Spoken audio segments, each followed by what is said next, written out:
La niebla llegaba cada mañana a Millbrook, como un invasor silencioso, deslizándose entre los abetos que bordeaban la carretera principal, adhiriéndose a los cristales de las ventanas, hasta que el sol de media mañana la disolvía en jirones fantasmales. Era octubre de 1998 y el pueblo había comenzado ese lento descenso hacia el invierno que todos conocían, pero que cada año parecía sorprenderlos con su melancolía particular. Las hojas de los arces se desprendían con un susurro seco, acumulándose en las aceras como promesas rotas. El aire olía a tierra mojada y a humo de leña, ese aroma que evoca simultáneamente refugio y clausura, ¿no? La familia Brenner vivía en el número 42 de Ashwood Lane, una calle tranquila donde las casas victorianas se alternaban con construcciones más modestas de mediados de siglo. Su vivienda era una de estas últimas en un rancho de una planta con revestimiento de madera azul pálido, que alguna vez debió parecer moderno, pero que ahora simplemente parecía cansado. Un arce japonés crecía en el jardín delantero, sus ramas retorcidas como dedos artríticos. En el porche delantero, 2 sillas de mimbre flanqueaban una mesita donde siempre había una taza de café a medio terminar, como si alguien hubiera sido interrumpido. En mitad de un pensamiento, don Thomas Brenner tenía 43 años y trabajaba como contador en una firma local que manejaba las finanzas de las granjas lecheras de la región. Era un hombre de rutinas inquebrantables. En café a las 6 de la mañana, salida a las 7:15, regreso a las 5:30. Los vecinos lo describían como cordial pero reservado, el tipo de persona que saluda con la mano desde el coche, pero nunca se detiene a conversar en el jardín. Usaba camisas de cuadros, incluso los fines de semana, y sus gafas de montura metálica reflejaban la luz de tal manera que a veces era difícil ver sus ojos. Había algo en su postura, en la forma en que mantenía los hombros ligeramente encorvados, que sugería el peso de preocupaciones invisibles en Claire. Su esposa enseñaba piano a niños del vecindario. Tenía 39 años y una belleza apagada, como una fotografía expuesta demasiado tiempo a la luz. Su cabello castaño siempre estaba recogido en un moño bajo, y usaba vestidos floreados que parecían pertenecer a otra década. Quienes la conocían mencionaban su sonrisa educada, una sonrisa que no llegaba del todo a los ojos. Los martes y jueves por la tarde, el sonido del piano emergía de la casa, escalas torpes ejecutadas por dedos infantiles, ocasionalmente interrumpidas por la voz suave de Claire, ofreciendo correcciones. Había una paciencia en su manera de enseñar que contrastaba con cierta tensión en su mandíbula, como si estuviera conteniendo palabras que nunca se permitía pronunciar a Emma y Lucas. Los gemelos de 14 años compartían ese parecido inquietante que tienen algunos hermanos. El mismo cabello rubio cenizo, los mismos ojos grises que parecían más grandes de lo que deberían. Emma era la más callada, siempre con un libro bajo el brazo, moviéndose por la casa como una sombra bien educada. Lucas era más expansivo. Jugaba en el equipo de fútbol de la escuela secundaria, pero incluso su energía juvenil tenía algo contenido, como si estuviera constantemente consciente de no hacer demasiado ruido. Los compañeros de clase de los gemelos los recordarían después como agradables pero distantes, nunca invitados a las fiestas, nunca causando problemas.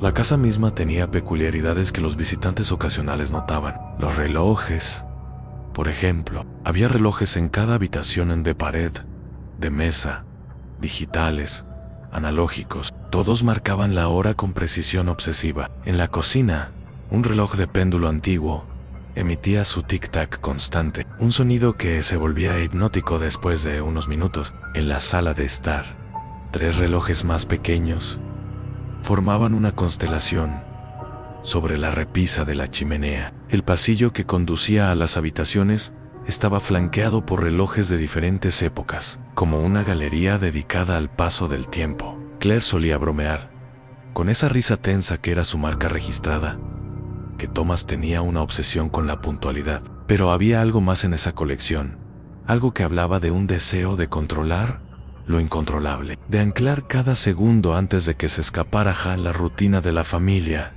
Era tan predecible como el cambio de estaciones. Las mañanas comenzaban con el sonido del hervidor de agua, seguido por el crujido de tostadas y el murmullo de la radio de noticia. Thomas salía primero, siempre con su maletín de cuero marrón que había pertenecido a su padre. Claire llevaba a los gemelos a la escuela a las 7:30 y luego regresaba para sus tareas domésticas antes de las lecciones de piano de la tarde. Las cenas eran a las 6 en punto, sin excepción. Los viernes, la familia pedía pizza de Tony's Pizzeria, la única variación visible en su calendario semanal. Pero debajo de esta normalidad, había fisuras que solo se hacían visibles si se prestaba suficiente atención. Margaret Holloway, la vecina de al lado, notaba cosas a sus 68 años. Margaret había desarrollado el hábito de observar el mundo desde su ventana de la cocina, mientras lavaba platos o preparaba té. No Erich, se decía a sí misma, sino simplemente interés por su comunidad. Había notado que Claire a veces permanecía sentada en su coche en el garaje durante 10-15 minutos después de regresar de dejar a los niños en la escuela, con las manos en el volante y la mirada perdida. Había visto a Thomas llegar a casa y quedarse en el jardín delantero, mirando la casa como si fuera un edificio que no reconocía del todo. Antes de finalmente entraran y estaban las luces. Durante el último mes, Margaret había notado que las luces de la casa Brenner permanecían encendidas hasta muy tarde, 2-3 de la madrugada. No todas las luces, solo la del sótano. Ese resplandor amarillento que se filtraba a través de la pequeña ventana a nivel del suelo. Una noche de mediados de octubre, Margaret había despertado para tomar agua y había visto a Thomas de pie en el jardín a las 3 de la mañana, inmóvil como una estatua, mirando hacia su propia casa. Cuando ella parpadeó para aclarar su visión, él ya había desaparecido. El viernes 18 de octubre amaneció con esa claridad fría que anuncia el invierno verdadero. Emma Brenner le mencionó a su mejor amiga, Sarah Chun, durante el almuerzo en la cafetería de la escuela, que su padre había estado extraño últimamente. Más callado de lo usual, dijo, pasando la mano por la superficie de la mesa, como si estuviera leyendo algo invisible. Sarah le preguntó qué quería decir con eso, pero Emma solo sacudió la cabeza y cambió de tema. Fue la última conversación que alguien tuvo con ella en ese día. La familia siguió su rutina con la precisión de un mecanismo de relojería. Thomas salió a las 7:15, levantando la mano en saludo a Margaret, quien casualmente estaba regando sus plantas en el porche. Claire llevó a los gemelos a la escuela. Regresó. Dio sus 2 lecciones de piano de la tarde. A las 5:30, Thomas llegó a casa. A las 6:10, Margaret vio el coche de Claire salir del garaje, probablemente para recoger la pizza del viernes. La vio regresar 25 minutos después con la caja blanca familiar. Las luces de la casa se encendieron una por una a medida que oscurecían, primero la cocina, luego la sala, después las habitaciones. A las 9, todas se apagaron excepto el resplandor a su lado del televisor. En la ventana principal, a las 11 de la noche, la casa estaba completamente oscura.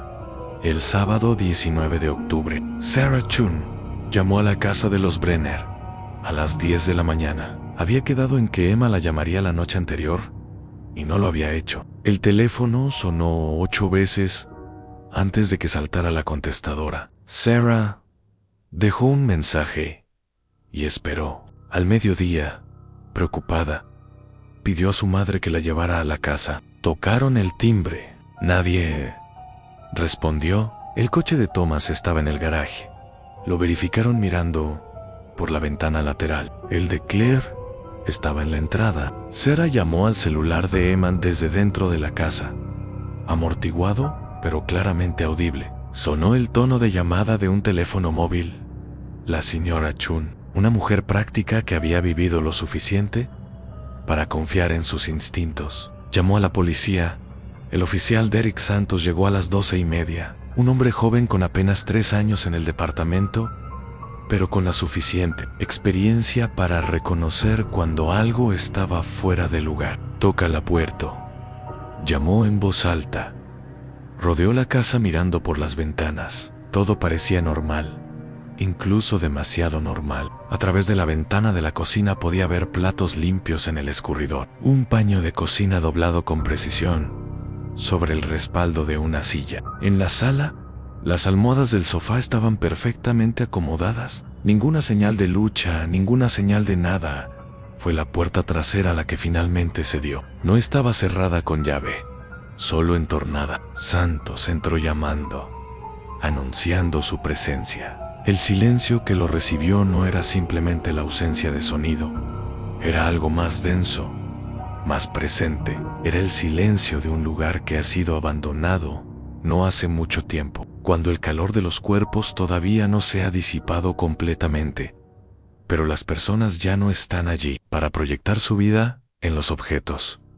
La cocina estaba impecable. En la mesa había 4 platos, 4 servilletas dobladas, 4 vasos. La caja de pizza de Tony's estaba en el mostrador, cerrada, con 3/4 partes de la pizza todavía dentro. Santos lo tocó. Estaba fría, pero no lo suficiente para haber estado allí más de un día. En el refrigerador, la leche todavía estaba fresca. El calendario en la pared marcaba octubre de 1998, con el día 18 rodeado con un círculo rojo. No había ninguna nota, ninguna cita anotada que habían presenciado antes de que alguien del IVA detuviera cada uno de ellos en el mismo instante exacto, porque eso estaba claro para los técnicos que los examinaron. Los relojes no se habían detenido por falta de batería o por mal funcionamiento. Alguien los había detenido manualmente, uno por uno, con precisión quirúrgica, asegurándose de que todos marcaran el mismo tiempo.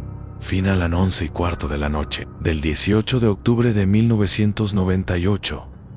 Ese fue el momento en que el tiempo se detuvo en la casa de los Brenner. Ese fue el momento en que una familia de 4 personas dejó de existir en el mundo cotidiano y entró en algo más, algo que la detective Rivera todavía no podía nombrar, pero que sentía acechando en los márgenes de la investigación. Esperándose revelado. La niebla se espesó esa noche sobre Millbrook, enrollándose alrededor de los postes de luz como serpientes de vapor. En el número 42 de Ashwood Lane, la casa permanecía oscura y vacía, rodeada de cinta policial que se agitaba con la brisa, y en algún lugar, en el vasto silencio de lo desconocido, ¿los Brenner existían o no existían? Una pregunta sin respuesta suspendida en el aire frío de octubre, como el aliento congelado de un fantasma. El lunes 21 de octubre, la detective Rivera se sentó en su oficina frente a una pila de expedientes que había solicitado de otros departamentos de policía, los casos de familias desaparecidas que Thomas Brenner había estado rastreando. Cada uno era una historia de ausencia, un agujero en la realidad, donde antes había habido persona. Los Hollister habían desaparecido de su granja en Vermont durante una noche de agosto. La cena todavía estaba en la mesa cuando los vecinos los encontraron ausentes 2 días después. Los Carmichael se habían desvanecido de su casa en un pueblo pesquero de New Hampshire. Su bote seguía atado al muelle. Los Patterson habían dejado atrás una vida aparentemente perfecta en una pequeña ciudad de Maine. En cada caso, ninguna pista. En cada caso, ninguna explicación. En Rivera extendió fotografías de las familias desaparecidas en su escritorio. Había algo inquietantemente similar en todas ellas. Más allá de la composición de 4 miembros, una cualidad en sus expresiones, una cierta tensión alrededor de los ojos, como si ya supieran algo que el resto del mundo desconocía. O tal vez eso era solo retrospectiva, la tendencia humana de buscar presagios después de que la tragedia haya ocurrido. El teléfono sonó. Era el laboratorio forense. Habían terminado de analizar el cuaderno de Thomas Brenner. Las huellas digitales confirmaban que era suyo, su letra, pero había algo más. En las últimas páginas escritas, habían encontrado microscópicas manchas de algo que parecía tierra, pero con una composición mineral inusual. No era del tipo de suelo común en Millbrook. Los análisis preliminares sugerían que provenía de una zona con alto contenido de arcilla roja, posiblemente de una formación geológica más antigua en Rivera. Colgó y marcó inmediatamente a su contacto en el Departamento de Geología de la Universidad Estatal. Necesitaba un mapa de todas las áreas en un radio de 100 kilómetros, con ese tipo de suelo específico. Mientras esperaba la llamada de vuelta, decidió visitar a alguien que tal vez podía llenar algunos vacíos.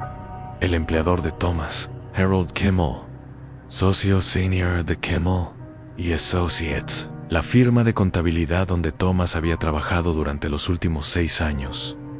La oficina estaba en el segundo piso de un edificio de ladrillo en el centro de Millbrook, con ventanas que daban a la calle principal donde los árboles desnudos proyectaban sombras esqueléticas. Kimmel era un hombre de 60 y tantos años con un traje que había sido caro hace una década y una expresión de genuina consternación. Thomas era mi empleado más confiable, dijo, sentándose pesadamente detrás de su escritorio de madera. Nunca un día de retraso, nunca un error en sus cuentas. Era como un reloj detective, como un maldito reloj. ¿Notó algún cambio en su comportamiento recientemente?, preguntó Rivera. Sacando su libreta, Kimmel se frotó la cara con ambas manos. Ahora que lo menciona, los últimos meses, tal vez 2 o 3, parecía distraído. Varias veces lo encontré simplemente mirando por la ventana, perdido en sus pensamientos. Cuando le preguntaba si todo estaba bien, sonreía y decía que solo estaba cansado. Pero no era ese tipo de cansancio normal, era algo más profundo. ¿Problemas financieros? ¿Personales? ¿Personales? No que yo supiera. Sus cuentas estaban impecables. Si tenía problemas de dinero, no se reflejaban en su trabajo. Kimmel hizo una pausa, mirando sus manos. Pero hubo algo extraño hace aproximadamente un mes. Lo encontré en la sala de archivos después de horas, revisando expedientes viejos. Cuando le pregunté qué buscaba, se sobresaltó como si lo hubiera atrapado haciendo algo malo. Dijo que solo estaba verificando unos números, pero los archivos que tenía frente a él eran de hace 20 años. Expedientes de clientes que ya ni siquiera teníamos. ¿Qué tipo de clientes? Granjas principalmente, propiedades rurales. Algunas habían cerrado hace años. Kimmel se levantó y fue a un archivador, buscando entre carpetas hasta encontrar una. De hecho, después de que se fue esa noche, revisé que estaba mirando. Exactamente. Eran los registros de una propiedad llamada Blackwood Farm. Fue vendida en 1978, después de que la familia que la operaba desapareciera. Rivera sintió un cosquilleo en la base de su cuello. ¿Desapareciera? Fue antes de mi tiempo aquí, pero la historia se cuenta en el pueblo. Los Blackwood eran 4, el padre, la madre, 2 hijos. Una mañana simplemente no estaban. La granja fue encontrada vacía, el ganado sin alimentar, todo intacto. Nunca los encontraron. Eventualmente, la propiedad fue vendida para pagar deudas. ¿Dónde estaba esa granja? Kimmel fue a un mapa antiguo en la pared, uno que mostraba el condado en su configuración de mediados de siglo. Señaló un área al noreste, cerca de las colinas que marcaban el borde del territorio habitado. Aquí, a unas 15 millas al noreste, el camino hacia allá apenas existe ya. Nadie vive en esa área desde hace décadas. Se supone que el suelo es malo para cultivar. Rivera anotó la ubicación: 15 millas al noreste, en la dirección opuesta a donde habían concentrado las búsquedas en esa tarde. Rivera condujo hacia la granja Blackwood con el oficial Santos y un fotógrafo forense. El camino se deterioraba gradualmente de asfalto a grava y finalmente a tierra compactada llena de baches. Los árboles se cerraban sobre ellos, creando un túnel verde oscuro que apenas dejaba pasar la luz del día. El GPS de Rivera dejó de funcionar después de las primeras 7 millas. Tuvieron que seguir el mapa viejo que Kimmel les había dado a Ann. Cuando finalmente llegaron al claro donde había estado la granja, lo que vieron fue una estructura en ruinas que la naturaleza estaba reclamando lentamente. La casa principal se mantenía en pie, pero apenas. El techo se había derrumbado en secciones. Las ventanas eran agujeros negros, las paredes de madera gris estaban cubiertas de enredadera, el granero había colapsado completamente, sus vigas sobresaliendo del suelo como costillas de un animal muerto. Pero no era la ruina lo que captó la atención de Rivera. Era el coche en un Toyota Camry azul oscuro, modelo de mediados de los 90. Estaba estacionado detrás de lo que quedaba del granero parcialmente oculto por arbustos. Gizaxa. Rivera corrió hacia él, su corazón acelerándose. La matrícula coincidía. Era el tercer coche de los Brenner, el que Claire usaba ocasionalmente, cuando el principal estaba en el taller, el que nadie había notado que faltaba, porque normalmente estaba guardado en el garaje cerrado en el coche. Estaba vacío y limpio. Las llaves seguían en el contacto. En el asiento trasero había 4 mochilas pequeñas, ordenadamente alineadas. Rivera abrió una, con manos enguantadas. Contenía ropa, artículos de higiene personal, una botella de agua, algunas barras de granola, provisiones para un viaje corto. Las otras 3 mochilas contenían exactamente lo mismo. Vinieron aquí preparados, murmuró Santos, mirando por encima del hombro de Rivera. Vinieron aquí con un propósito, corrigió Rivera. El fotógrafo comenzó a documentar el coche y sus contenidos, mientras Rivera se acercaba a la casa en ruinas. La puerta principal colgaba de una bisagra. El interior olía a moho y madera podrida y algo más. Algo que Rivera no podía identificar, pero que hacía que su instinto de supervivencia se pusiera en alerta. La planta principal era un desastre, de escombros y hojas caídas, muebles podridos, papel tapiz desprendiéndose de las paredes, el esqueleto de lo que había sido un hogar. Pero en medio de todo ese abandono, había algo incongruente. En el centro de lo que había sido la sala de estar, alguien había despejado el suelo de escombros, creando un círculo limpio de aproximadamente 2 metros de diámetro, y en el centro de ese círculo había algo que hizo que Rivera sacara su linterna.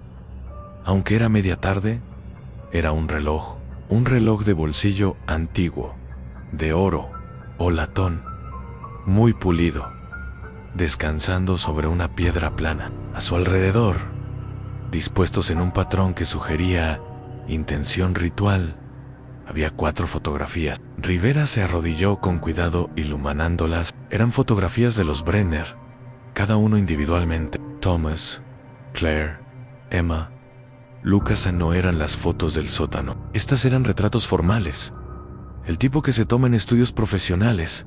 Y debajo del reloj había una nota, escrita en la misma letra apretada del cuaderno de Thomas. A la deuda se paga en el lugar donde todo comenzó. El tiempo no puede deshacer lo que fue hecho, pero puede ofrecer una salida. Elegimos el silencio sobre el grito. Elegimos la ausencia sobre el juicio. Que quienes nos busquen entiendan que algunos errores son demasiado grandes para ser perdonados, solo repetidos o terminados. Rivera leyó la nota 3 veces, cada palabra asentándose en su mente como piedras en agua profunda. Fotografió todo. Luego selló la nota en una bolsa de evidencia. ¿Qué significaba la deuda que habían hecho los Brenner que requería lo que fuera esto? Detective, llamó Santos desde afuera, su voz tensa. Necesita ver esto. Rivera salió de la casa y siguió a Santos alrededor del perímetro hasta la parte trasera. Allí, Santos señaló el suelo. La tierra había sido removida recientemente.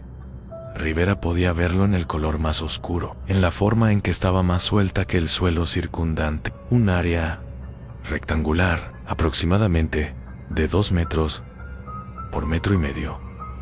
No necesitaba ser detectiva para reconocer las dimensiones. Era del tamaño aproximado de una tumba. Traigan las palas, dijo Rivera, su voz apenas más alta que un susurro. En lo que desenterraron en la siguiente hora, los iba a perseguir durante años. No era lo que esperaban, no eran cuerpos, era una caja de metal oxidado, del tipo que se usa para almacenar documentos importantes, sellada con cera hace mucho tiempo. ahora agrietada por el paso del tiempo y la tierra. Rivera la abrió con cuidado, el metal chirriando en protesta dentro. Había documentos, muchos documentos y fotografías y un diario. El diario era viejo, sus páginas amarillentas y quebradizas. La primera entrada estaba fechada en junio de 1978. La letra era diferente, más elegante, pero había algo en la formación de ciertas letras que le resultaba familiar. Rivera comenzó a leer en voz alta para Santos: mi nombre es Margaret Blackwood. Si alguien encuentra esto, significa que no tuve el coraje de hacer lo que debe hacerse. Significa que el ciclo continuará. Stress Dias. Mi esposo William mató a un hombre. No fue en defensa propia. No fue un accidente. Fue deliberado, calculado, y lo hizo frente a nuestros hijos. El hombre era un inspector de Hacienda que había descubierto que William había estado desviando fondos federales destinados a granjas en dificultades. Iba a arrestarlo. En lugar de eso, William lo enterró en el bosque detrás del granero. Rivera hizo una pausa, su mente procesando las implicaciones. Continuó leyendo.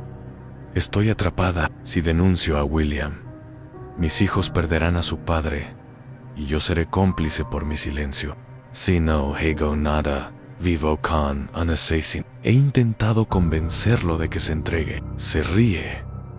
Dice que nadie encontrará el cuerpo. Dice que podemos continuar como si nada hubiera pasado. Pero no podemos. La casa ya no se siente como un hogar. Se siente como una tumba, esperando a que nos unamos a ella. Los niños tienen pesadilla. Yo tengo pesadillas. William actúa como si todo fuera normal, pero lo veo lavarse las manos compulsivamente, revisar las cerraduras de las puertas 3-4 veces cada noche. El tiempo se ha roto aquí. Vivimos en un bucle perpetuo de culpa y miedo. La siguiente entrada era: 2 semanas después, he tomado una decisión. No puedo vivir así. No puedo permitir que mis hijos crezcan en este ambiente de secretos y muerte. Esta noche no puedo escribir las palabras, pero será rápido.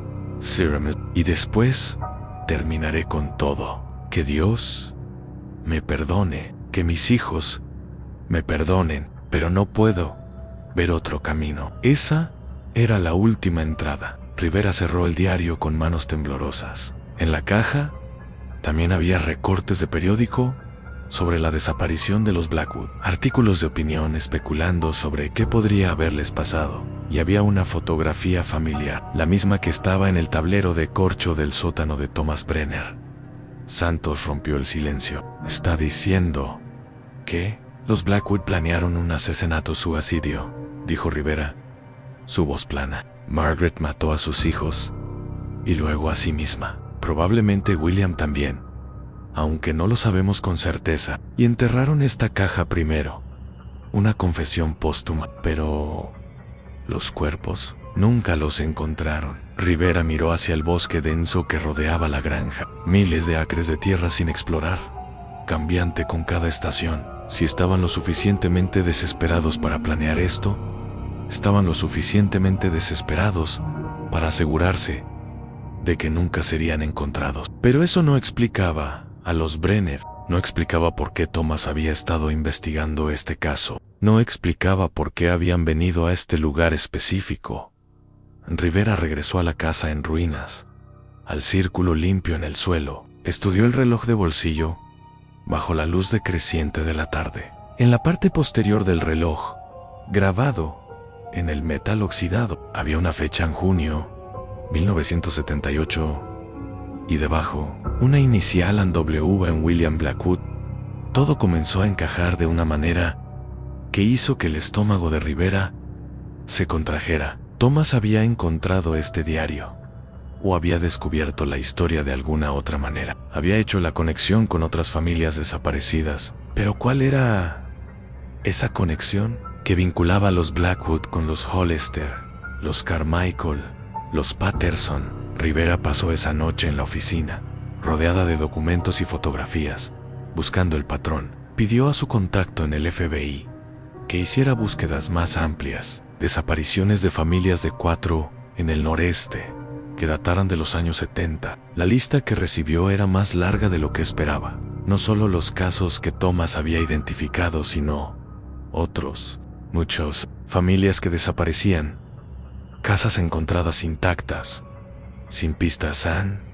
Y entonces lo vio. En cada caso, menos de un año antes de la desaparición, había habido algún tipo de escándalo o tragedia vinculada a la familia. Los Hollister habían sido investigados por fraude bancario. Los Carmichael habían estado involucrados en un accidente de navegación que había matado a un adolescente. Los Patterson habían sido acusados de negligencia médica en el hospital que operaban. No todos los casos habían resultado en cargos, pero en todos había habido atención pública no deseada, vergüenza, potencial, ruina. Y los Brenner. Rivera revisó todo lo que había recopilado sobre ellos. Thomas, el contador meticuloso, comenzó a revisar sus finanzas más profundamente. No solo sus cuentas personales, sino sus registros laborales. Le tomó 3 días y la ayuda de un especialista en fraude financiero, pero finalmente lo encontró durante los últimos 5 años. Thomas Brenner había estado desviando pequeñas cantidades de dinero de las cuentas de los clientes de Kimmel Associates, nunca lo suficiente para levantar alarmas inmediatas, nunca de una sola cuenta. Unos pocos cientos aquí, 1000 allá, acumulado, sumaba más de $200,000. Y hacía 3 meses, uno de los clientes había notado una discrepancia y había contactado a Kimmel. Thomas lo había sabido. Había sabido que era solo cuestión de tiempo antes de que todo se develara. Ann Rivera se recostó en su silla, mirando al techo de su oficina. Thomas había encontrado el diario de Margaret Blackwood mientras investigaba la historia de la granja como parte de su trabajo. Había descubierto la confesión y, de alguna manera, en su mente desesperada, había visto una solución. No enfrentar la vergüenza, el juicio, la prisión, sino desaparecer, exactamente como lo habían hecho los Blackwood y todas esas otras familias. Pero ¿cómo? ¿Dónde estaban realmente? Rivera regresó a la granja Blackwood 3 días después, esta vez con un equipo más grande. Pejos Cadavericus, radar de penetración terrestre, expertos en búsqueda y rescate. Peinaron cada centímetro de la propiedad y el bosque circundante. Los perros alertaron en varias áreas, pero cada vez que excavaban, encontraban solo restos de animales o nada en absoluto. Fue Margaret Holloway, la vecina observadora, quien finalmente proporcionó la pista que lo cambiaría todo. Rivera la había entrevistado varias veces, y en cada conversación, Margaret mencionaba detalles adicionales que recordaba. En esta ocasión, recordó algo que había visto 3 semanas antes de la desaparición. Vi a Thomas cavando en su jardín trasero, dijo, sirviendo té en su cocina, mientras Rivera escuchaba atentamente. Pensé que tal vez estaba plantando bulbos para la primavera, aunque era un poco tarde para eso.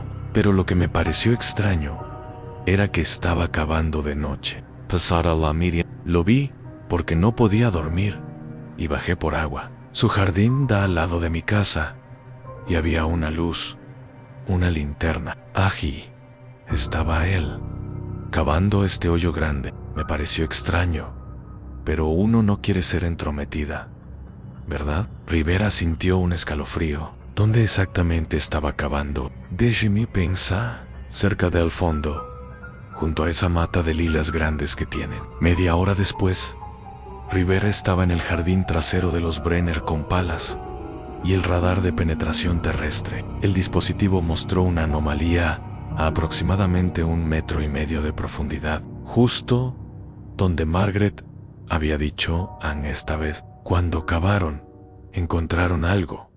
Era otra caja de metal, más grande que la de la granja Blackwood, selada herméticamente. Cuando la abrieron, el contenido robó el aliento de todos los presentes. En documentos financieros, todos los registros de las transacciones fraudulentas de Thomas, meticulosamente organizados, confesiones escritas, fechadas y firmadas por él, y 4 cartas, una para cada miembro de la familia. La carta de Thomas era la más larga. Rivera la leyó con las manos temblorosas. A quien corresponda: he cometido un crimen imperdonable. He robado, he traicionado la confianza. He destruido el futuro de mi familia con mi codicia y mi debilidad. Cuando descubrí el diario de Margaret Blackwood, vi en sus palabras un eco de mi propia desesperación. Ella escribió sobre el tiempo roto, sobre vivir en un bucle perpetuo de culpa. Eso es exactamente lo que he estado experimentando.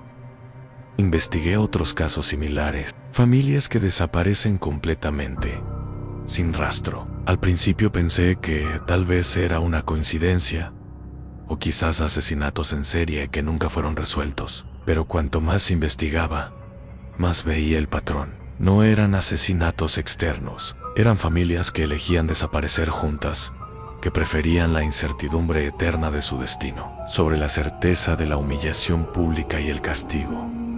Les conté todo a Claire hace 2 semanas. Esperaba que me dejara, que llamara a la policía, que salvara a los niños de ser arrastrados conmigo. En cambio, lloró durante horas. Luego, cuando finalmente habló, dijo: lo haremos juntos, como familia. Siempre como familia. No merezco su lealtad, no merezco su amor, pero si vamos a enfrentar el final, lo haremos en nuestros propios términos. Los niños saben lo suficiente, no todos los detalles, pero saben que cometí un error terrible. Saben que las opciones son limitadas. Emma leyó el diario de Margaret Blackwood, lloró, pero entendió en Lucas. Lucas es más joven en sus emociones, aunque tiene la misma edad. Todavía cree que puede haber otra manera. Le he dicho que la habrá. La he mentido esta noche.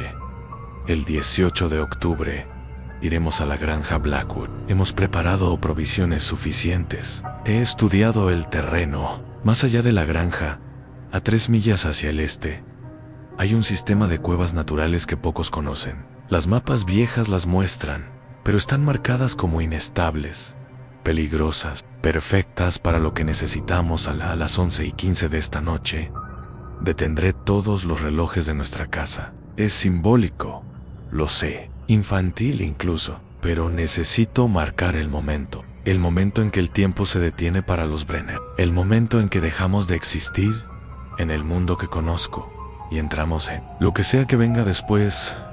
Si alguien encuentra esta caja, encontrará toda la evidencia de mis crímenes a New Zealand, que al menos sirva para devolver el dinero a quienes les pertenece. Pero por favor, si hay algo de humanidad en quien lea esto, dejen que nuestra desaparición sea nuestro castigo. No busquen nuestros cuerpos, no traigan nuestros huesos de vuelta para el espectáculo público. Dejemos que la historia de los Brenner termine en silencio, como debería haber sido desde el principio. Thomas Brenner. Las otras 3 cartas eran más breves. Claire escribía sobre el amor y el deber, sobre cómo una familia permanece junta, incluso en la oscuridad. Emma escribía con la claridad inquietante de un adolescente, tratando de entender lo incomprensible. Lucas simplemente escribía: confío en mi papá. Él dice que estará bien. Creo que estará bien. Rivera terminó de leer y se quedó mirando las cartas durante largo tiempo. El sol se estaba poniendo sobre Millbrook, proyectando sombras largas a través del jardín trasero de los Brenner. En algún lugar, 3 millas al este de la granja Blackwood, había un sistema de cuevas, y en esas cuevas, posiblemente, estaban las respuestas finales pero Rivera no estaba segura de querer encontrarlas. A veces, la verdad no trae paz. A veces solo trae más dolor la búsqueda de las cuevas. Comenzó al amanecer del primer día de noviembre. Rivera había pasado una semana obteniendo permisos, reuniendo al equipo adecuado, consultando con espeleólogos y equipos de rescate especializados. Los mapas antiguos que Thomas había mencionado en su carta fueron localizados en los archivos históricos del condado. Bocetos hechos por exploradores a principios del siglo XX, cuando la región todavía estaba siendo cartografiada. Las cuevas eran parte de una formación de piedra caliza que se extendía bajo las colinas al este de lo que había sido la granja Blackwood. Las entradas habían sido selladas con rocas y vegetación por el paso del tiempo, pero con suficiente esfuerzo se podían encontrar. El equipo localizó 3 entradas posibles. En el primer día, solo una mostraba signos de haber sido alterada recientemente. Las rocas que bloqueaban parcialmente la entrada habían sido movidas y luego reposicionadas, pero no con la perfección que décadas de asentamiento natural habrían producido. Había pequeñas marcas de herramientas en la piedra, arañazos frescos en el musgo. Alguien había pasado por allí, y no hacía mucho tiempo. El equipo de espeleología descendió primero, estableciendo cuerdas, verificando la estabilidad de la estructura, mapeando el camino. Rivera esperó arriba. Sus pensamientos, una mezcla de anticipación y temor. Parte de ella esperaba que las cuevas estuvieran vacías, que los Brenner hubieran cambiado de opinión en el último momento y simplemente hubieran huido a algún lugar para comenzar de nuevo. Pero sabía que eso era un pensamiento esperanzado. Los hombres como Thomas Brenner, atrapados en su propia narrativa de culpa y redención, rara vez se desvían del guión que han escrito. Pasaron 3 horas antes de que el líder del equipo, un veterano llamado Marcus Webb, emergiera de la entrada de la cueva. La expresión en su rostro le dijo a Rivera todo lo que necesitaba saber antes de que pronunciara una sola palabra. «Los encontramos», dijo simplemente. Rivera descendió a las cuevas con Webb, su linterna frontal, cortando la oscuridad absoluta. El aire era frío y húmedo, con ese olor distintivo a roca mojada y tiempo detenido. El techo era lo suficientemente alto para caminar erguidos en la mayoría de los lugares, pero había secciones donde tenían que agacharse. El suelo era irregular, una mezcla de roca lisa y charcos de agua estancada. En Webb la guió por el túnel principal, luego por una bifurcación hacia la izquierda, descendiendo más profundo. Finalmente, entraron en una cámara más grande, quizás de 5 metros de ancho por 10 de largo, y allí estaban los Brenner.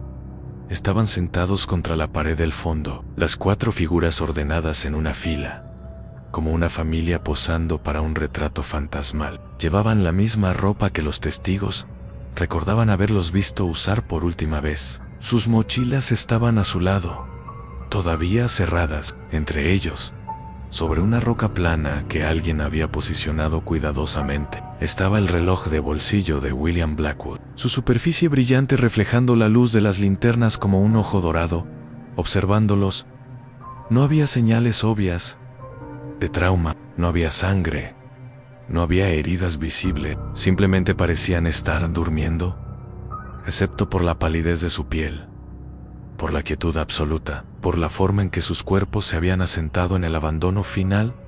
El médico forense, que había descendido con el equipo de recuperación, hizo su examen preliminar, mientras Rivera observaba desde una distancia respetuosa. Después de 30 minutos, se acercó a ella, quitándose los guantes de látex en envenenamiento. Dijo en voz baja: «Probablemente monóxido de carbono, dado el escenario. Hay evidencia de un brasero pequeño cerca de ellos. Ahora, frío». Lo llenaron de carbón, lo encendieron y se sentaron a esperar. En un espacio cerrado como este, habría sido relativamente rápido, 15, 20 minutos para perder la conciencia. Después, un par de horas más. Rivera miró las caras de los Brenner. Thomas tenía los ojos cerrados, su expresión casi pacífica. Claire tenía la cabeza reclinada en su hombro, una mano todavía aferrada a la de él. Los gemelos estaban sentados muy cerca el uno del otro, Emma con su cabeza en el regazo de su madre, Lucas con su mano extendida hacia la de su hermana, sus dedos apenas tocándose. En una familia, juntos hasta el final. Exactamente como Thomas había prometido, el proceso de recuperación tomó 2 días. Cada cuerpo tenía que ser documentado, fotografiado, tratado con el cuidado que merecen los muertos. Rivera supervisó todo, asegurándose de que cada paso se hiciera con la dignidad que la familia, a pesar de todo, merecía. En la mochila de Thomas encontraron más documentos, incluida una carta final que no había sido enterrada con las otras. Esta era más corta, escrita apresuradamente. Si alguien nos encuentra, espero que sea rápido, no por nosotros. Ya estaremos más allá del tiempo y el juicio, sino por Margaret Holloway, nuestra vecina. Es una buena mujer. No merece preguntarse qué pasó. Nadie lo merece. Diles que no tuvimos miedo al final. No es verdad, pero es lo que deberían escuchar. La verdad es que estuve aterrorizado cada segundo. La verdad es que Claire lloró hasta que no le quedaron lágrimas. La verdad es que Emma me preguntó 3 veces si realmente no había otra manera.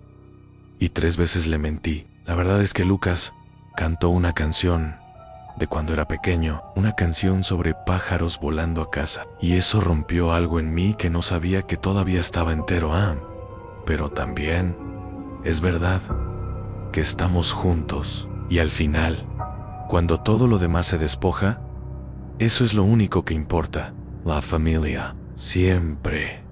La familia. La noticia de la recuperación de los cuerpos se extendió por Millbrook como el humo de un incendio lejano, invisible, pero omnipresente. La casa en Ashwood Lane permaneció acordonada durante 2 semanas más mientras los investigadores terminaban su trabajo. Eventualmente, la cinta amarilla fue removida y la casa fue puesta en venta para pagar las deudas de la familia y restituir parte del dinero robado. Nadie la compró. Ni siquiera después de que el precio fuera reducido 3 veces, la gente del pueblo la llamaba la casa donde el tiempo se detuvo.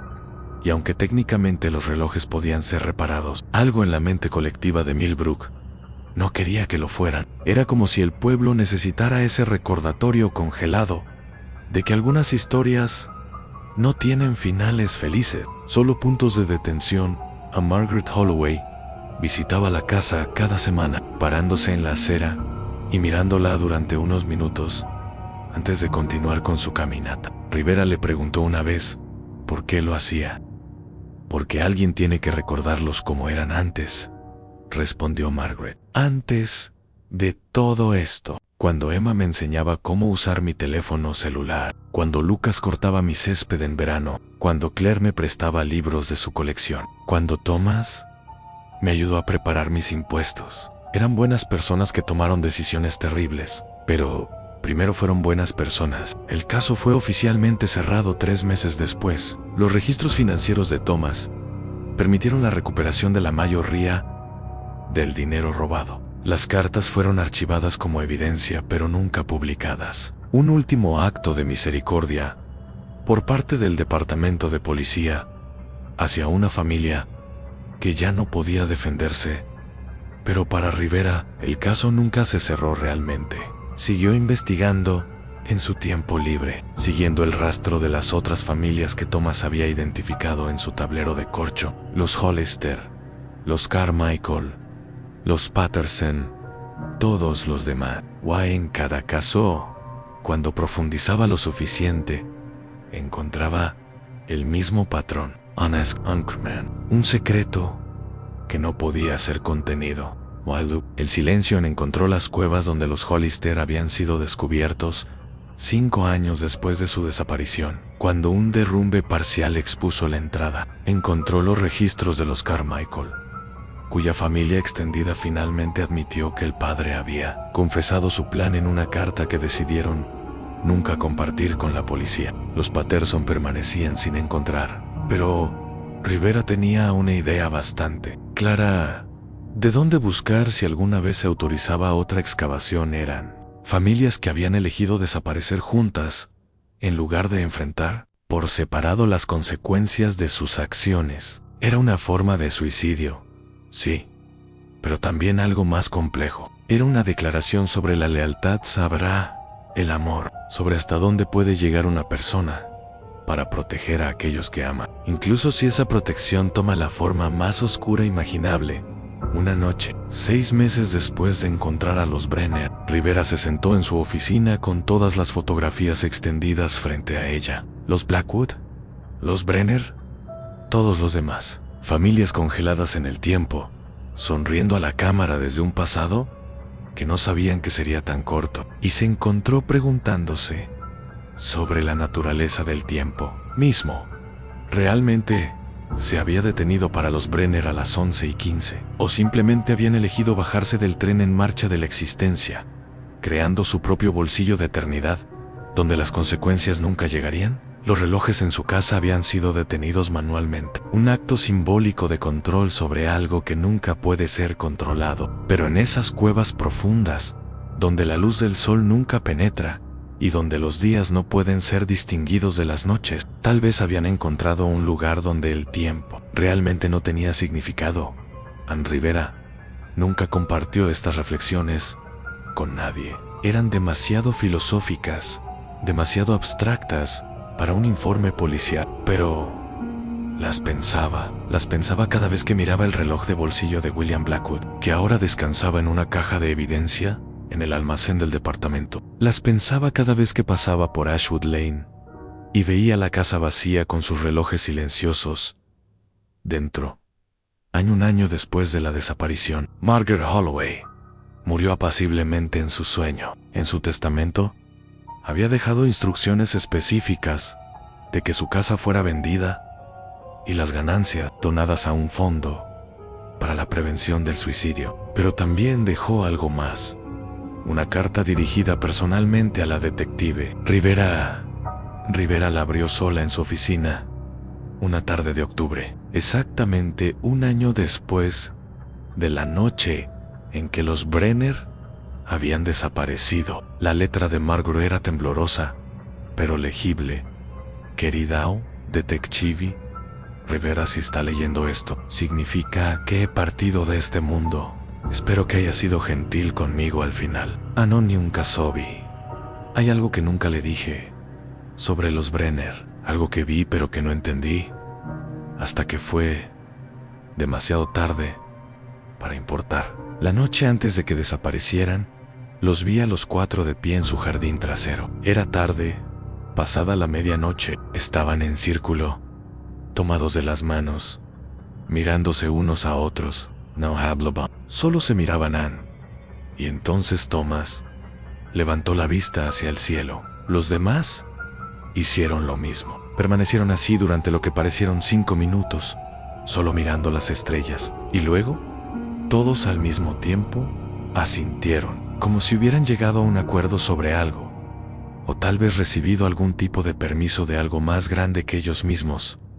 Después de eso, regresaron a la casa, uno por uno. Lucas primero, luego Emma, luego Claire. Thomas fue el último. Antes de entrar, se dio vuelta y miró directamente hacia mi ventana. No creo que pudiera verme en la oscuridad, pero fue como si supiera que estaba allí observando. Levantó su mano en un saludo lento, deliberado, y luego entró. No sé por qué nunca le mencioné esto. Supongo que en el momento no parecía relevante, o tal vez sabía, en algún nivel, que era algo demasiado privado para compartir. Un último momento de familia antes de lo que hicieron Ann. Quiero que sepa que no los culpo. No culpo a Thomas por sus crímenes, ni a la familia por su decisión. ¿Quién soy yo para juzgar?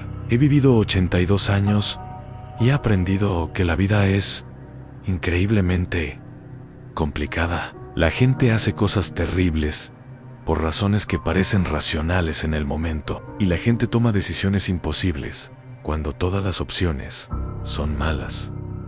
A los Brenner eran buenas personas que cometieron errores, grandes errores. Sí, Poro Alpha y no.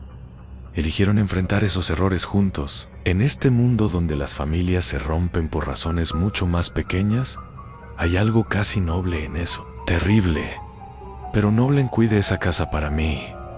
Detective, no deje que se convierta solo en otra atracción mórbida o en el tema de chismes de pueblo. Recuérdela como lo que fue, en un hogar donde 4 personas amaban lo suficiente como para morir juntas en lugar de vivir separadas con cariño. Margaret Holloway Rivera dobló la carta con cuidado y la guardó en su bolso. Esa tarde manejó hasta Ashwood Lane y se paró frente al número 42. La casa seguía vacía, un cartel de en venta permanente en el jardín delantero. Las ventanas reflejaban el cielo de octubre, ahora lleno de nubes grises que prometían la primera nevada de la temporada. Rivera pensó en Margaret, de pie en su ventana, observando a los Brenner mirar las estrellas. Pensó en Thomas levantando su mano en ese último saludo. Pensó en 4 personas tomando la decisión más final que cualquiera puede tomar, y haciéndolo con los ojos abiertos, completamente conscientes en su bolsillo. Sintió el peso de su propio reloj, un reloj de pulsera simple que su padre le había dado cuando se graduó de la academia de policía. Giró su muñeca y miró la hora, las 5:30 de la tarde. El tiempo continuaba, como siempre lo hace, indiferente a las tragedias humanas, a las decisiones imposibles, al peso de la culpa y el amor entrelazados. Pero en algún lugar, en una casa vacía en Ashwood Lane, los relojes permanecían detenidos a las 11:15, y en las profundidades de las cuevas, al este de la vieja granja Blackwood, donde la luz nunca llega y donde el silencio es absoluto, el tiempo realmente se había detenido para los Brenner. Se había detenido exactamente cuando ellos habían decidido que lo hiciera. A la primavera llegó a Millbrook, como llega siempre, con el deshielo gradual y el primer verde tímido asomándose entre el marrón del invierno. La casa en Ashwood Lane seguía sin venderse. El cartel se había desteñido bajo el sol y la nieve. Las palabras en venta casi ilegibles. Ahora en abril, la firma de contabilidad Kimmel y Associates cerró sus puertas. No podían recuperarse del escándalo, de las demandas, del éxodo de clientes. Harold Kimmel se mudó a Florida para vivir con su hija, Auntie Stuhurst. Visitó a Rivera una última vez. Encontré algo más, dijo, colocando una carpeta delgada sobre su escritorio. Estaba limpiando la oficina y lo encontré en el fondo de un archivador que Thomas usaba. No sé qué hacer con esto. Dentro de la carpeta había un solo documento. Era un contrato de seguro de vida, tomado por Thomas Brenner 3 años antes de su muerte. Los beneficiarios eran una lista de personas e instituciones en los clientes de los que había robado, cada uno nombrado específicamente con la cantidad exacta que les debía. La póliza era por $250,000, suficiente para cubrir casi todo lo que había robado con intereses. Lo planificó desde el principio, murmuró Kimmel. No solo la desaparición, en todo, e incluyendo cómo hacer restitución. Rivera miró el documento durante largo tiempo. Hay una cláusula de suicidio en la mayoría de las pólizas de seguro de vida, dijo finalmente. No pagan si el asegurado se suicida dentro de los primeros 2 años. Esta póliza tiene 3 años, señaló Kimmel. ¿Y técnicamente fue suicidio? Quiero decir, legalmente hablando. Era una pregunta que los abogados debatirían durante los siguientes 6 meses. Al final, la compañía de seguros pagó. El dinero fue distribuido exactamente como Thomas había especificado. Cada cliente recibió su restitución completa. Algunos donaron el dinero, otros lo aceptaron en silencio. Ninguno habló públicamente sobre ello. En junio, un desarrollador de fuera del estado compró la casa de los Brenner. Sus planes eran demolerla y construir algo nuevo en el terreno, pero antes de que comenzara la demolición, Rivera obtuvo un permiso para entrar una última vez. Caminó por las habitaciones vacías, sus pasos resonando en los espacios que una vez habían estado llenos de vida. Los relojes seguían allí, todos aún detenidos a las 11:15. La compañía de seguros los había clasificado como parte de la propiedad y no los había removido.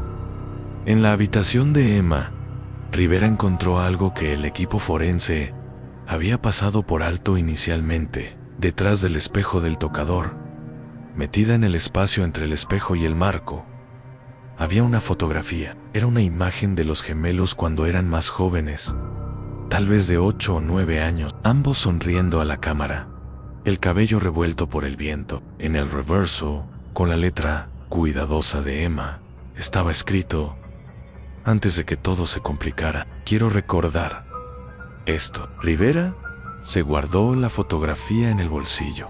No estaba segura de por qué, solo sabía que no podía dejarla allí para ser aplastada con el resto de la casa La demolición comenzó una semana después. En 2 días, la casa de los Brenner dejó de existir. En su lugar quedó un terreno vacío, la tierra nivelada y lista para la construcción. El arce japonés del jardín delantero fue la única cosa que se salvó, trasplantado a un parque en el centro de Millbrook, donde ahora crece, sus ramas retorcidas alcanzando el cielo, como preguntando por las personas que una vez caminaron bajo su sombra.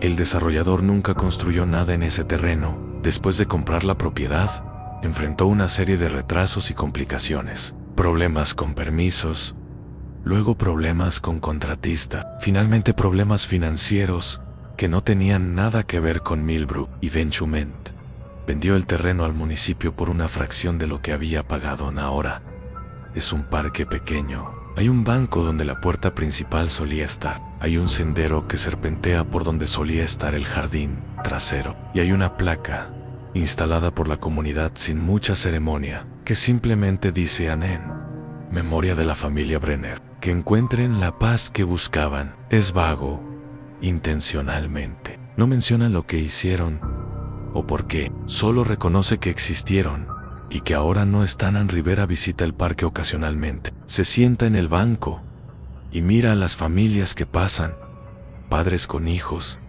hermanos, persiguiéndose entre los árboles, la vida ordinaria continuando como siempre lo hace, y piensa en el tiempo, ese tirano invisible que nos empuja a todos hacia adelante, sin importar cuánto queramos detenerlo. Los relojes de la casa de los Brenner fueron eventualmente subastados. Algunos terminaron en tiendas de antigüedades. Otros fueron comprados por coleccionistas de objetos mórbidos. 1. El reloj de péndulo de la cocina fue donado al Museo Histórico de Millbrook. Fue reparado y ahora funciona perfectamente. Su tic-tac constante, una presencia reconfortante en la silenciosa sala de exhibición.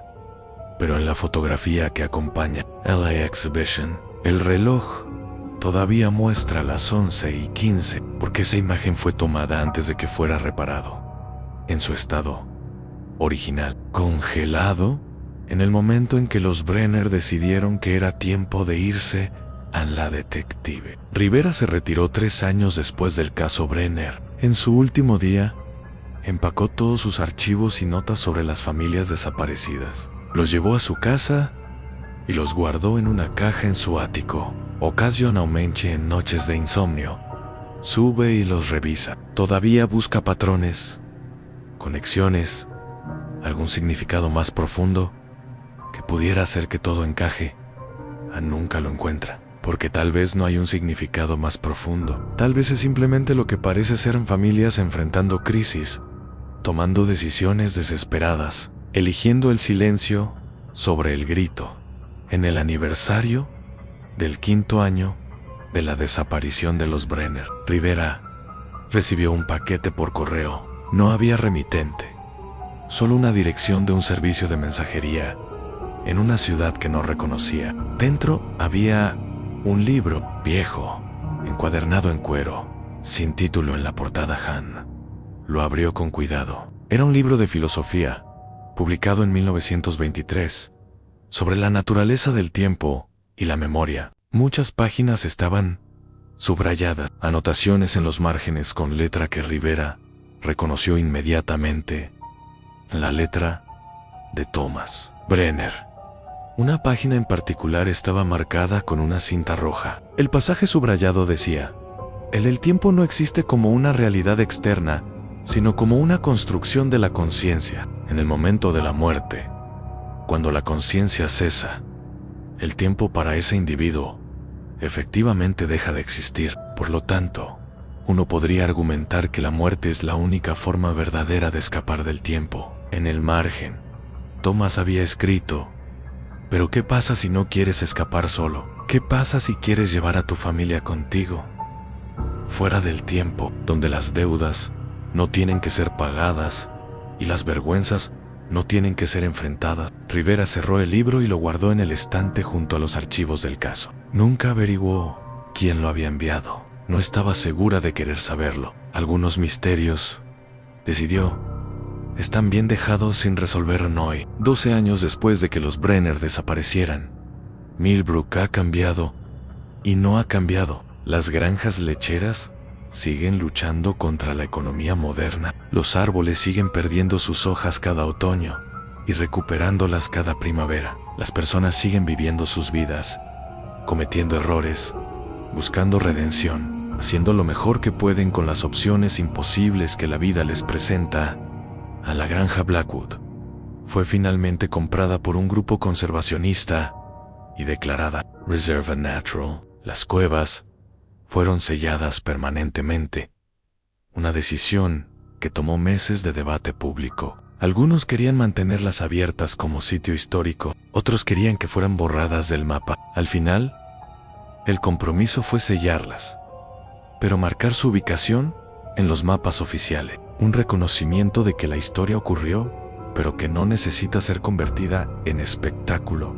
Ann Sarah Chun, la mejor amiga de Emma Brenner, ahora tiene 26 años. Se convirtió en trabajadora social, especializándose en ayudar a familias en crisis. Nunca menciona a los Brenner en su trabajo, pero piensa en Emma todos los días. En su escritorio tiene una fotografía de ellas, dos en 7º grado, sonriendo a la cámara con esa confianza particular de la adolescencia temprana, que no sabe que el mundo es más complicado de lo que parece. A Marcus Webb, el espeleólogo que encontró a los Brenner en las cuevas, dejó de hacer trabajo de búsqueda y rescate. Después de ese caso, ahora da clases en la universidad, enseñando geología. Sus estudiantes no saben por qué ocasionalmente se detiene en mitad de una conferencia, mirando a algún punto en el espacio, claramente viendo algo que no está en el aula.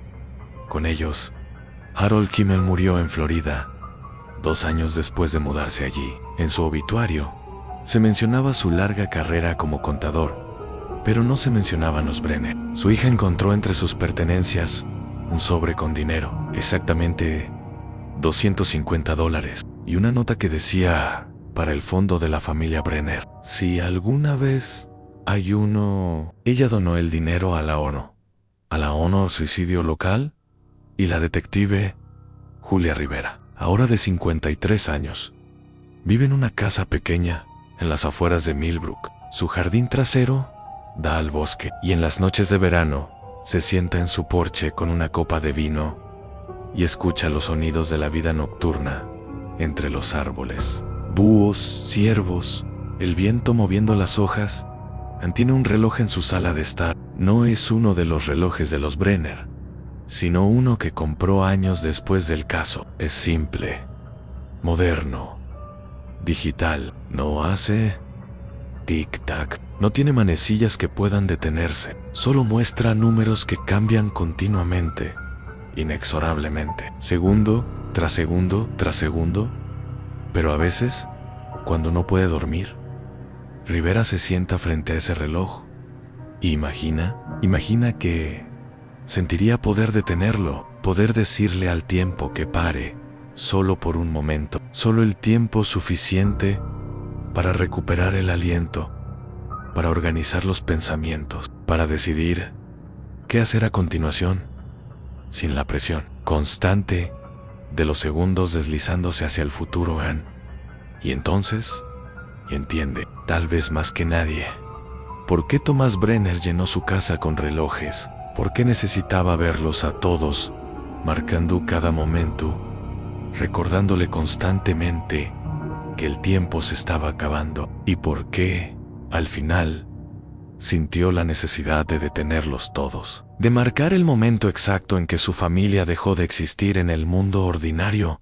No era locura, o tal vez lo era, pero era una locura que Rivera podía entender. Era el desesperado deseo humano de tener control sobre lo único que nunca podemos controlar en el paso del tiempo, y lo que hacemos con él. A los Brenner eligieron salir del tiempo. Eligieron un momento, las 11:15 de una noche de octubre, y dijeron: aquí es donde terminamos, no más adelante, donde habría juicios y prisión y vergüenza. Aquí en este momento, como familia, fue lo correcto. Rivera todavía no lo sabe. Ha pasado 12 años pensándolo y todavía no tiene una respuesta, pero ha dejado de buscar.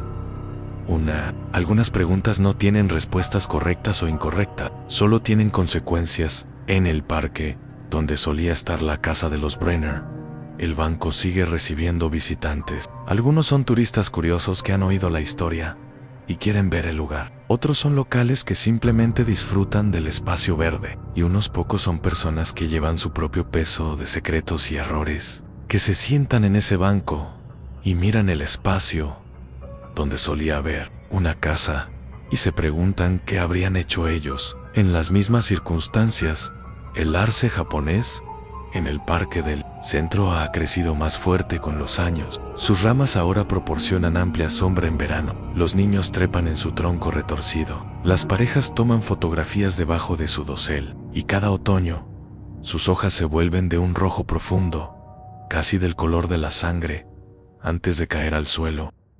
En algún lugar, en un archivo policial, en el sótano de la estación de Millbrook, hay una caja etiquetada Brenner, Thomas y familia. Caso 98-0742. Han cerrado. Dentro están todos los documentos, las fotografías, las cartas, el cuaderno de Thomas, la confesión de Margaret Blackwood, todo el registro de una familia que decidió que el silencio era preferible al juicio. Why?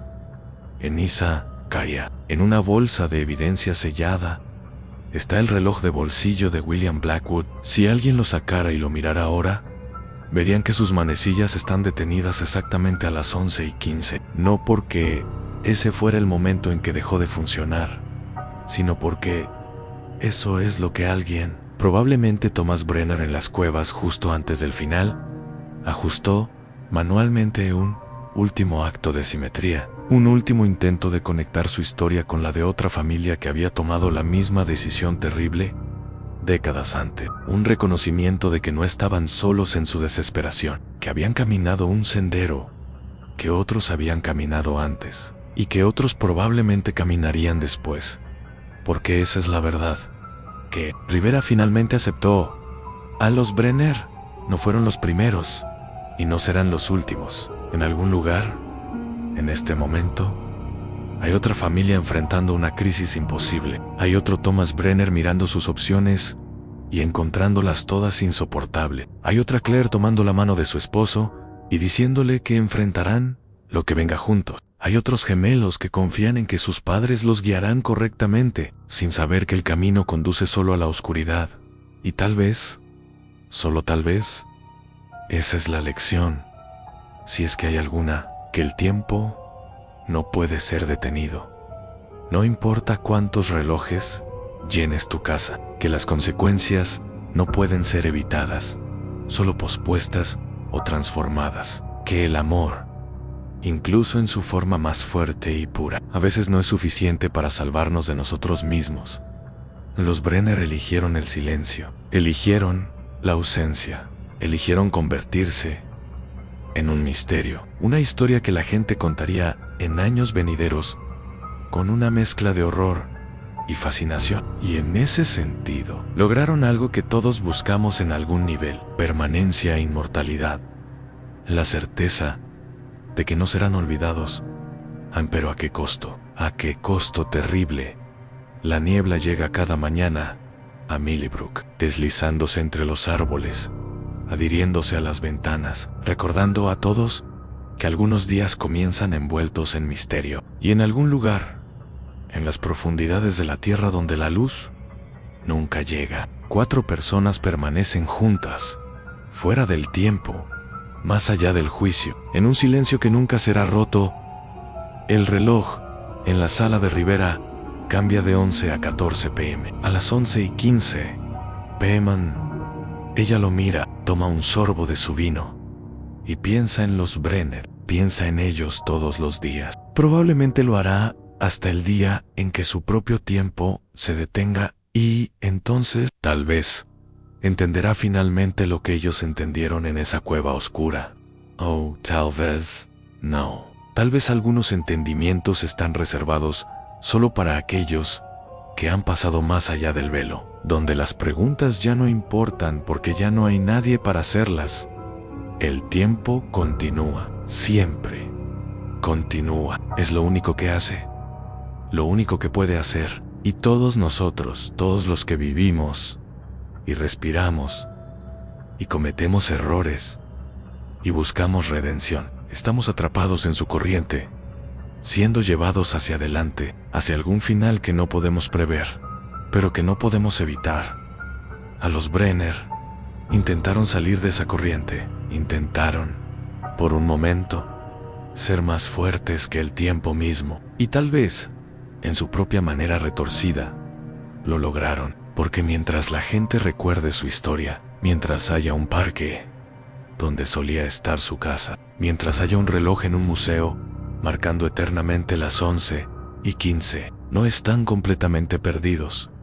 Existen en el espacio entre la memoria y el olvido, entre la vida y la muerte, entre el tiempo que se detiene y el tiempo que continúa sin fin. Existen en las habitaciones donde su ausencia es más fuerte que la presencia de cualquier otra persona podría ser. Y tal vez eso era todo lo que querían, no la inmortalidad, sino simplemente el derecho a elegir cuándo terminar. El derecho a decir, aquí, en este momento, nuestra historia concluye en nuestros propios términos. Es un derecho terrible de reclamar, pero es el único derecho que al final nadie puede quitarte. El derecho a decir, basta. El derecho a detener tu propio reloj.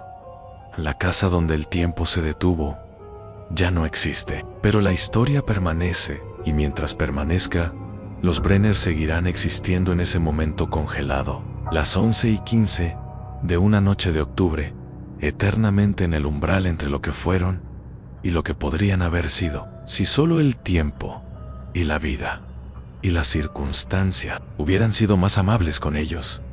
Pero el tiempo nunca es amable, solo es inevitable, y esa, quizás, es la única verdad que realmente importa.